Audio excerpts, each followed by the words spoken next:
السلام عليكم. النهارده بقى هنكمل مع بعض بقية التفريزات بتاعتنا. النهارده ان شاء الله هخزن معاكم الثوم، وهقولك ازاي تحتفظي بيه من السنة للسنة في الفريزر من غير ما لونه ولا ريحته يغيره. وهنعمل مع بعض هريسة الفلفل الاحمر، وبرضه بتقعد معايا بالسنة في الفريزر. نسمي الله ونبدأ على طول في الطريقة. انا معايا هنا، انا مجهزة طبق. انا بجيب الثوم وهو لسه طري، ماشي. بجيبه بنضفه في البيت وبروح بيه. هو انا لسه هو ما فضيتوش، وبروح بيه عند المكان اللي بفرم فيه الثوم. بيفرمهولي وبحطه كده في الكيس، وباجي افضيه واكيسه انا براحتي واشيله براحتي. تمام. انا هفضيه في طبق وهقولك هنضيف عليه ايه. طيب هنحط عليه كمية خل قليلة قوي، توزعيها عليه كده. تمام.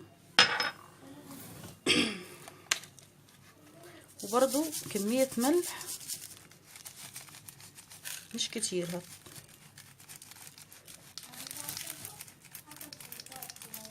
تمام كده. الخل بقى والملح لا هيخلوا لونه ولا ريحته يغيروا. تمام.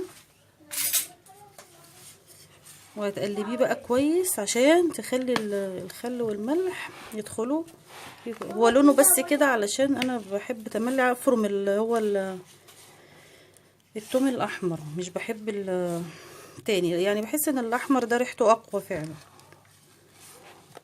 تمام. هخلطهم كويس وارجع لك تاني. تمام. انا كده خلطته بقى كويس، وجايبه معايا اكياس كده. هعبي بقى على ايه، على قد احتياجي كده،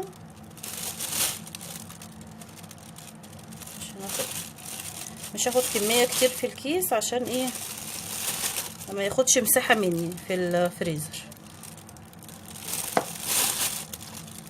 وعلشان لما تجمديه وتيجي تاخدي منه يا دوبك يبقى سهل كده، ما تضطريش تستني لغايه لما يفك كله. تمام. الكميه دي كفايه. تعملي بقى كده علشان يبقى سهل لما تيجي تكسري منه حته وتستخدميها على طول. تمام. حاولي بس ترققيه عشان يبقى سهل في لما تيجي تكسري منه. تمام كده. خلاص هاتني بقى المنظر ده واخرج منه الهواء كده. خلاص اهو بالمنظر ده. تمام. هخلص بقى الكميه بتاعتي، هفضيه كله في اكياس، وهكون مجهزه علبه هحط الاكياس فيها، علبه بغطا في الفريزر علشان الريحه ما تكرفش. انا كده كده عامله له درج في الديب فريزر لوحده للثوم، علشان باقي الادراج الريحه يعني ما تكرفش، لان زي ما انتم عارفين ريحه الثوم قويه قوي. فاحنا هنخليه في علبه ليها غطا، ونرص الاكياس دي فوق بعضها فيها، فبالتالي كده اضمني ان ريحته مش هتتوزع في الفريزر خالص. ليه درج لوحده وليه علبه لوحدها. ان شاء الله مش هيكرفلك على باقي الحاجه. هخلص الكميه بتاعتي وارجع لك نعمل الهريسه. خلاص كده انا خلصت الكميه بتاعتي اهي، كيستها وفردتها. بصي بالسمك القليل ده عشان تبقى سهله في الكسر. هظبطهم انا كده وهعمل الهريسه، وهحطهم في علبه زي ما اتفقنا بغطا. نخش بقى على الهريسه نشوف هنعملها ازاي. طيب انا هنا في نفس الطبق اللي انا فضيت فيه الثوم، خلصت الكميه بتاعتي وكيستها. سبت بقى مثلا ده نص كيلو ثوم. تمام. نص كيلو الثوم دوت انا هحط عليه كيلو فلفل احمر مطحون في الكبه. تمام. يبقى كيلو الفلفل بحط عليه نص ثوم عشان ما يبقاش يعني حرارته زايده قوي. تمام. هنخلط بقى ده معلقه. انا بقى بحتفظ بالهريسه دي عندي في بطرمان. احط بس هتحطي عليهم ربع كده كوبايه خل، مش كتير.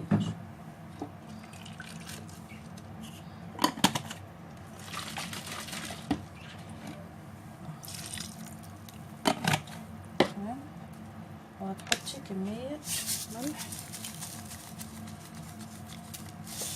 تمام. وهنحط زيت بس كده. دي بقى بتقعد برضو معايا فترة كبيرة قوي، بتبقى جميلة قوي. واحيانا كده بحط لها ليمون اصفر بضربه في الكبة برضو. بس دي بقى بتنفعني المخللات، سمك بتبله بيها بتبقى جاهزة، بتنفعني في حاجات كتير قوي.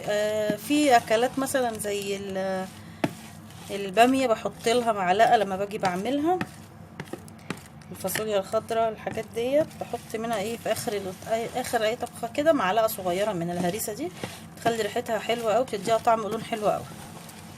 خلاص كده. بس بقى خلي بالك علشان ايديكي، والفلفل ده حراق قوي.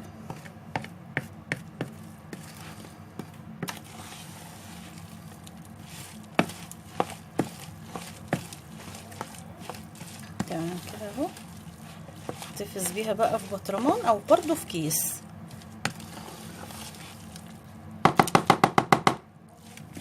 بس كده، هي دي طريقه الهريسه وسهله خالص وما خدتش منك وقت، وبتقعد بقى بتريحك طول السنه بقى في تتبيله سمك، في فنجان مخلل. هعبيها انا بقى في برطمان او في اكياس وارجع. خلاص كده انا خلصت الكميه بتاعتي كلها اهي. الثوم قسمته على اكياس، يعني كل كيس فيه مثلا كيلو الا ربع. الهريسه برضو نفس الكلام. البطرمان بتاع الهريسه اهو انا خلصته كده، وحطيت فوق الوش كده شويه زيت. الزيت ده بيحفظه، ما تقلقيش، هيقعد معاكي حتى لو عايزه تحفظيه في التلاجة مش في الفريزر، هيقعد معاكي وقت حلو قوي. بس الحاجات دي كلها لما بتكون في الفريزر بتريحك وبتسهل عليكي حاجات كتيرة قوي. ان شاء الله كده نكمل مع بعض بقية التفريزات بإذن الله. دي تاني حلقة كده من سلسلة التفريزات اللي انا عاملاها، يا رب تعجبك ان شاء الله. وان عجبتك بقى سيبيلي لايك وكومنت حلو، وتشتركي في قناتي لو اول مرة تشوفيها. السلام عليكم ورحمة الله وبركاته.